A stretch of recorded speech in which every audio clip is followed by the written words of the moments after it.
Coming to band మేళం.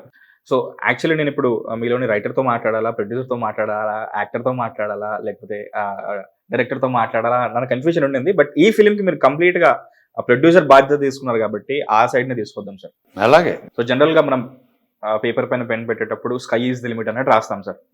కానీ దాన్ని ఎగ్జిక్యూషన్‌లో తీసుకొచ్చే ప్రాసెస్‌లో చాలా ఛాలెంజెస్ ఉంటాయి. ఈవెన్ సందీప్ రెడ్డి వంగ ఇంకా చాలా మంది అంటారు. మనం ఏదైతే రాసామో దాన్ని మాక్సిమం బయటికి తీసుకురావడమే పెద్ద టాస్క్.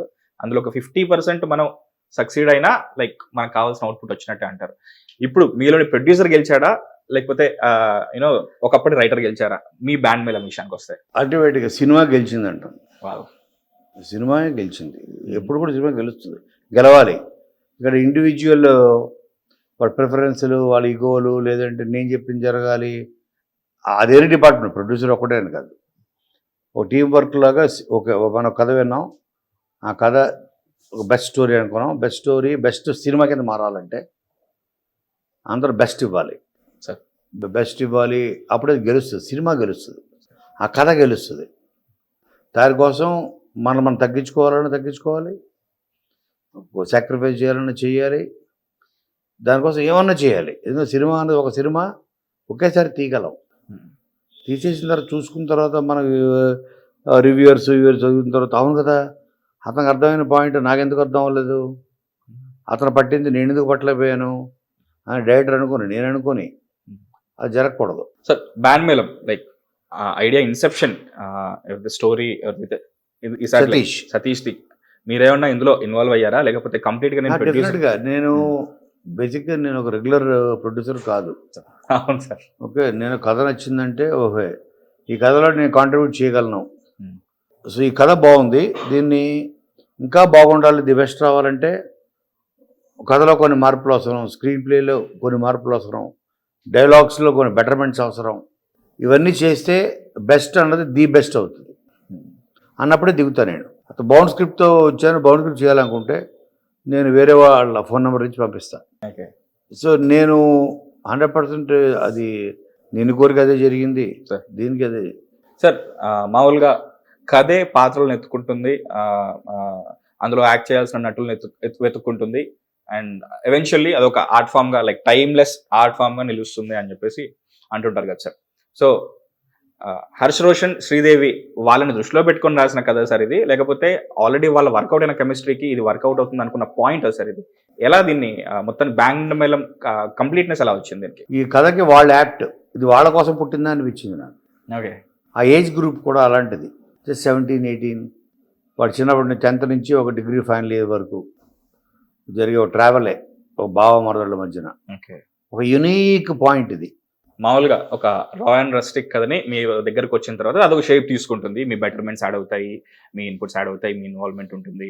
అది బెటర్మెంట్ అని ఫీల్ అవుతే ఎవెన్చువల్లీ ప్రోడక్ట్ రూపంలో బయటకు వస్తుంది. అంటే ఒక నంబర్ బయటకి ఇచ్చేస్తాను, మీరు వెళ్ళి వాళ్ళతో మాట్లాడుకోండి అంటారు కదా.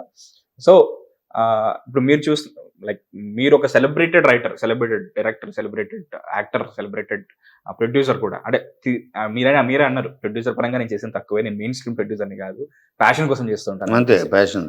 సో ఈ పిల్లలకి లైక్ ఎవరైతే ఉన్నారో మీకున్నంత ఎక్స్పీరియన్స్ కూడా లేదు sir. They are in their 20s I guess if I'm not wrong. Correct. 20 కూడా లేదు. తను 18, అమ్మాయి 18, ఓకే, రోషన్ 19. 20s కూడా కాదు. ఓకే, 19.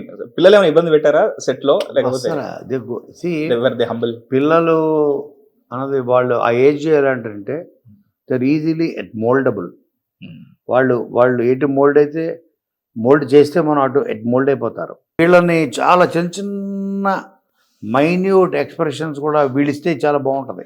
ఇన్ఫాక్ట్ వీళ్ళిద్దరికి ఈ బ్యాండ్ మేళం అనే సినిమా హ్యాపెన్ అయినందుకు నాకు చాలా హ్యాపీగా ఉంది సార్. ఎందుకంటే యంగ్స్టర్స్ తో వస్తున్న సినిమాలన్నీ ఒక జానర్ అయిపోయాయి సార్ ఇది.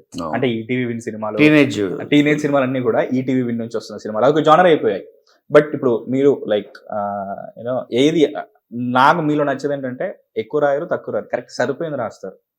సో ఇప్పుడు అసలు కెరియర్ బిగినింగ్ స్టేజ్ లో ఇప్పుడు they are hardly like very, అమ్మాయి అయితే తనది సెకండ్ ఫిల్మ్, అబ్బాయి కన్నా సరే వేరే క్యారెక్టర్స్ చేశాడు కాబట్టి. సో లిటరల్ చెప్పాలంటే ఇది ఒక కెరియర్ ఆర్క్ సార్ ఇది. ఎందుకంటే ప్రాపర్గా ఎలాంటి ఎమోషన్స్ పడాలో ఏంటి ఒక కథ పరంగా, మళ్ళీ అట్ ది సేమ్ టైం ఒక సైరాట్ లా కాదు, అంటే సినిమా రిలీజ్ అవ్వలేదు కాబట్టి మనకు కూడా తెలియదు ఏంటి ఎలాంటి ఎండింగ్ ఉండబోతుంది, ఒక సైరాటో లేకపోతే ఇంకేదో భావోద్వేగాలతో కూడిన కథ అనేది మనకి ఇంకా తెలియదు కాబట్టి ఐఎమ్ వెరీ హ్యాపీ దట్ వీళ్ళకి ఇలాంటి ఒక కథ పడింది, అది మీ నుంచి పడింది. 100%. They will be stars after this. ఇది స్టేట్మెంట్ గుర్తుపెట్టుకోండి.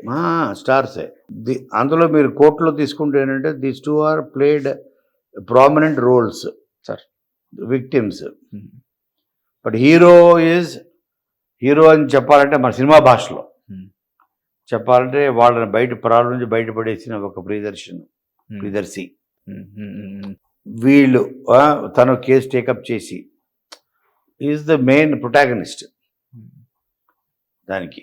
దీనిలో అలా కాదు, వీళ్ళ కథని, ఈ ఎమోషన్స్ని ఇవన్నీ వాళ్ళ భుజం మీద వేసుకుని మోసారు ఈ వయసులో. కాబట్టి they will be stars after this. Proper heroine proper commercial మీటర్లో ఉండి కమర్షియల్ పెర్ఫార్మెన్సెస్, కమర్షియల్ ప్రజెంటేషన్తో ఇద్దరు మనం రేపు మీరు చూడబోతారు.